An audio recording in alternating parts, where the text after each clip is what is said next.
Assalamualaikum Sobat Tirai Gaib, salam jumpa di channel cerita horor. Di channel ini akan kami ajak kalian menelusuri dunia mistis yang tegang dan menyeramkan. Silahkan subscribe, like, komen dan share, serta nyalakan tombol notifikasinya, supaya kalian tidak ketinggalan cerita terbaru dari channel kami. Yang sudah subscribe semoga diberikan umur panjang, kesehatan dan berlimpah rejeki, serta selamat dunia akhirat.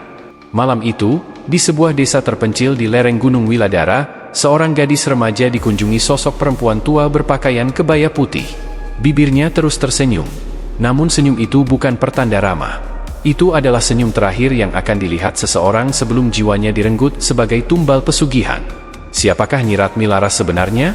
Mengapa dia menuntut korban dari darah keturunannya sendiri? Dan apa rahasia kelam di balik cermin tua yang selalu muncul setiap malam Jumat Kliwon? Inilah kisah pesugihan paling mengerikan yang pernah menghantui desa Sumberjati. Malam di desa Sumberjati tak pernah benar-benar sunyi. Angin dari arah Gunung Arcapura selalu membawa bisik-bisik halus yang menyelinap di antara celah bambu, menggoyang dedaunan, dan membuat bulu kuduk berdiri tanpa sebab. Namun malam itu terasa berbeda. Lebih hening, lebih menekan. Seperti ada sesuatu yang bangkit dari tidur panjangnya. Di ujung desa berdiri sebuah gubuk reot berdinding gedek lapuk. Di sanalah tinggal seorang perempuan tua yang oleh warga dikenal sebagai Nyi Ratmi Laras. Rambutnya putih kusut, kulitnya keriput seperti batang randu tua. Pakaiannya tak pernah berganti selain kebaya lusuh berwarna coklat pudar. Dia perawan tua, tak pernah menikah, tak punya anak, tak punya saudara. Hidupnya hanya ditemani cerek kosong dan tikus-tikus yang berlarian di lantai tanah. Anak-anak sering mengejeknya. "Bu, itu rumah penyihir ya? SSST, jangan begitu. Nanti kamu dikutuk." Tawa kecil selalu mengiringi setiap ejekan. Dan Nyi Ratmi Laras hanya diam.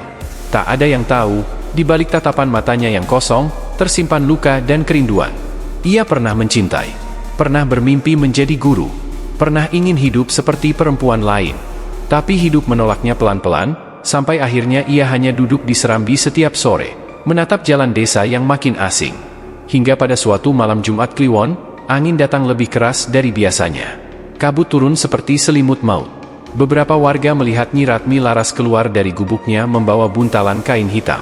Di dalamnya, bunga 7 rupa, kemenyan, dan seekor ayam cemani hidup bermata merah menyala. Dia berjalan pelan menuju jalan setapak ke arah Gunung Arcapura. Mau kemana dia tengah malam begitu? Bisik Bu Marni dari balik jendela. "Mungkin bertapa. Orang kesepian memang aneh," jawab suaminya. Tak ada yang menegur, tak ada yang mengikuti. Dan keesokan paginya, Nyi Ratmi Laras menghilang. Hari berganti minggu. Gubuk itu kosong. Bau busuk keluar dari celah dinding. Anak-anak dilarang lewat. Sampai hari ke-7, petir menyambar 3 kali dari arah Gunung Arcapura. Angin besar mematahkan pohon di tepi sawah. Dan dari jalan utama desa, seseorang berjalan pelan. Itu Nyi Ratmi Laras. Namun bukan lagi perempuan tua miskin. Dia mengenakan kebaya merah menyala, kain batik halus, rambut tersanggul rapi, dan kalung emas berliontin hijau. Wajahnya bersih, matanya hidup, dan ia tersenyum. Senyum manis yang membuat perut terasa dingin. Dalam semalam, gubuk reot itu berubah menjadi rumah bata permanen berpagar besi hitam. Tanpa suara tukang, tanpa jejak kerja, Nyi Ratmi Laras membuka warung makan. Gratis 3 hari. "Rezeki jangan ditolak," katanya pada Bu Sulastri. Namun sejak itu, mimpi buruk mulai datang.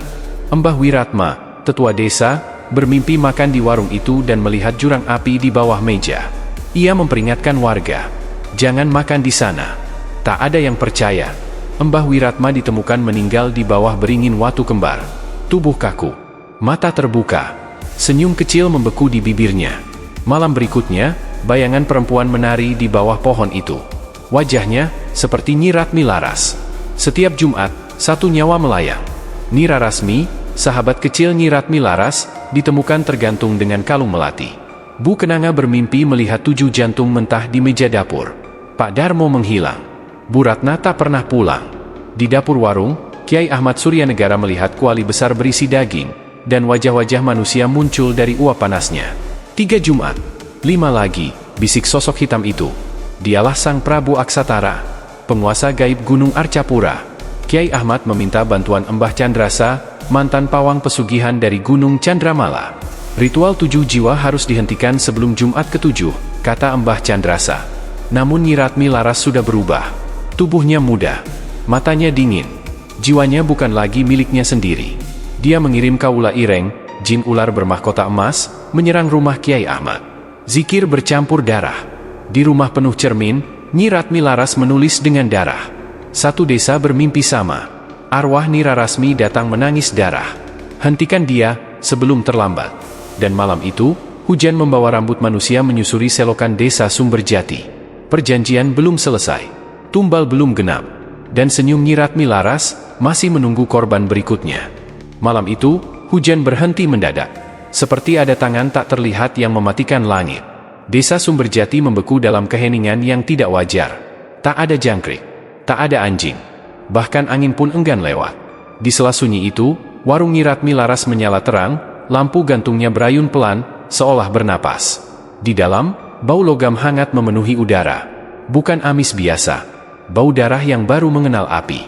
Di dapur, kuali besar mendidih tanpa api. Airnya hitam pekat, berputar pelan, dan setiap putaran memunculkan bayangan wajah.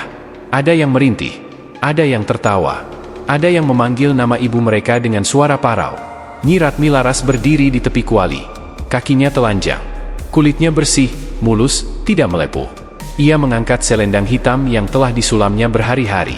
Benangnya bukan sutra, bukan emas. Itu rambut manusia, dianyam rapi dengan potongan kuku dan serpihan tulang. Tenang, bisiknya pada kuali. Kalian akan kenyang. Bayangan di dalam kuali menjerit. Dari sudut dapur, Kaula Ireng merayap keluar dari bayangan.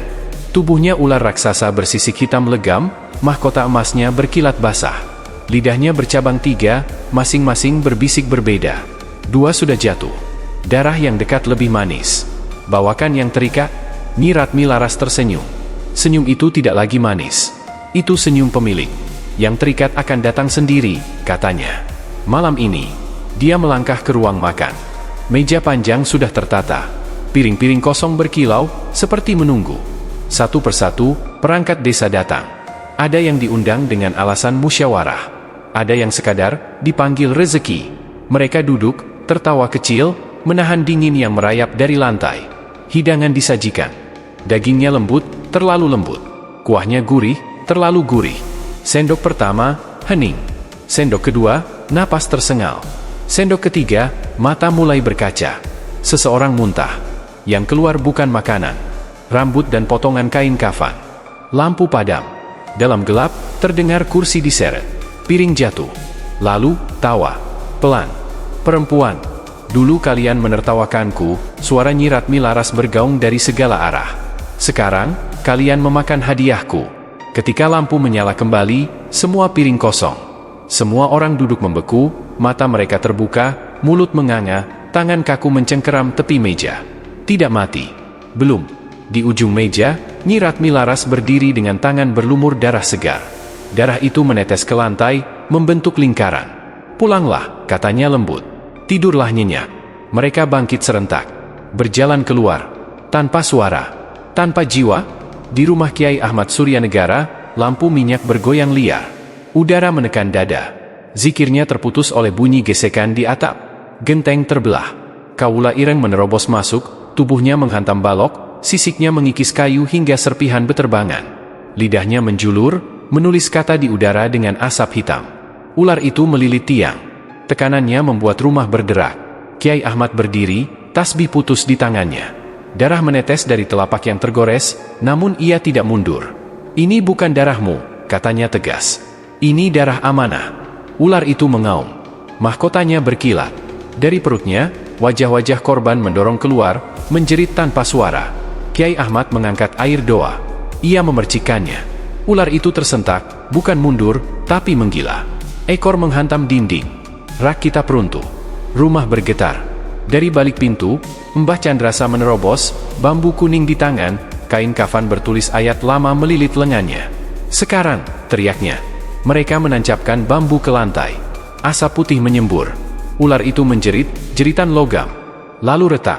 Sisiknya pecah satu persatu, jatuh seperti paku panas. Namun sebelum lenyap, Kaula Ireng mendesis. 3 Jumat lagi. Yang terikat akan pecah dari dalam. Asap menghilang. Rumah hancur setengah. Kiai Ahmad tersungkur, napasnya berat. Di rumahnya, Nyi Ratmi Laras menatap deretan cermin tua. Wajahnya di tiap cermin berbeda usia. Ada yang muda, ada yang kanak-kanak, ada yang bukan manusia. Dari salah satu cermin, Nyi Rarasmi muncul. Arwahnya compang-camping. Wajahnya sobek, matanya menangis darah. "Karti, Ratmi, kau berjanji," rintihnya.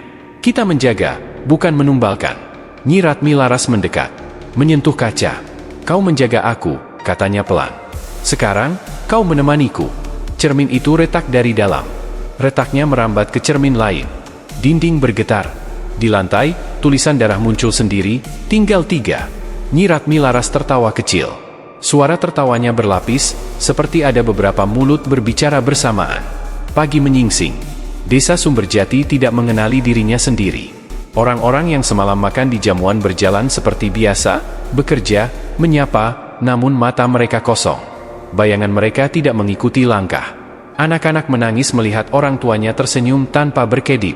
Di selokan, warga menemukan gumpalan rambut basah dan kuku-kuku kecil. Di sawah, tanah menghitam membentuk jejak kaki yang tidak manusiawi menuju warung. Dan di papan pengumuman desa, seseorang menulis dengan arang, "Jumat berikutnya yang terikat darah." Menjelang senja, 3 rumah mengeluarkan bau kemenyan sekaligus. 3 keluarga mengunci pintu tanpa alasan. 3 orang mendengar panggilan yang sama, suara perempuan yang lembut, memanggil nama kecil mereka. Di warung, Nyi Ratmi Laras menggantung 3 piring kosong di dinding. Di bawahnya, dia meletakkan 3 sendok. "Kalian datang tepat waktu," bisiknya pada ruangan yang kosong. Di kejauhan, gong berbunyi sekali.